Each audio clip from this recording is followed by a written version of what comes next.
પાટણમાં પણ સતત બીજા દિવસે વરસાદી માહોલ જોવા મળ્યો છે તો વરસાદી માહોલ જામ્યો છે પાટણના અનેક એવા વિસ્તારો છે જ્યાં વરસાદી માહોલ જોવા મળ્યો બીજા દિવસે પણ વરસાદી માહોલ જામ્યો છે પાટણ અને રાધનપુરમાં વહેલી સવારથી જ વરસાદ શરૂ થયો હતો પાટણના અનેક તાલુકામાં પવન સાથે વરસાદ શરૂ થયો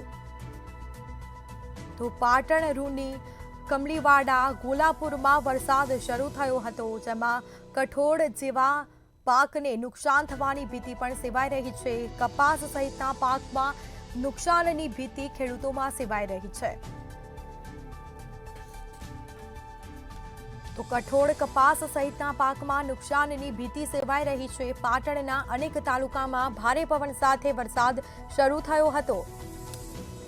તો પાટણ અને રાધનપુરમાં વહેલી સવારથી જ વરસાદ શરૂ થયો છે બીજા દિવસે પણ વરસાદી માહોલ જામ્યો છે પાટણમાં હવામાન વિભાગે જે રીતે આગાહી કરી છે તો વધુ વિગતો સાથે સંવાદદાતા પ્રવીણ દરજી ફોનલાઈન પર જોડાઈ ગયા છે જી પાટણમાં બીજા દિવસે પણ વરસાદી માહોલ જામ્યો છે વરસાદ થતા ખેડૂતો પણ ક્યાંક ચિંતામાં ગરકાવ થયા છે શું વિગતો जो बात करिए तो पाटण जिला में सतत बीजा दिवसे पण मेघमहेर जोवा मळी छे कारण के जो बात करिए तो छेल्ला एक अठवाडियाना विराम बाद फरी एकवार मेघराजानुं आगमन थई गयुं छे अने पाटण जिल्लानी अंदर सतत वरसाद वरसी रह्यो छे। जो कि बात करिए तो पाटण शहर सहित तालुकामां एटले के राधनपुर विस्तारमां पण धीमी धारे वरसाद वरसी रह्यो छे त्यारे पाटण शहेरमां पण धीमी धारे वरसाद वरसी रह्यो छे जेना कारणे पाटण शहेરના જે તાલુકાના રૂની ગામ છે કમલીવાડા છે ગોલાપુર છે હાજીપુર છે સહિતના વિસ્તારોની અંદર અવિરત હાલમાં વરસાદ જોવા મળી રહ્યો છે જ્યારે રાધનપુર તાલુકાના પીપળી ગોચનાથ મહાદેવ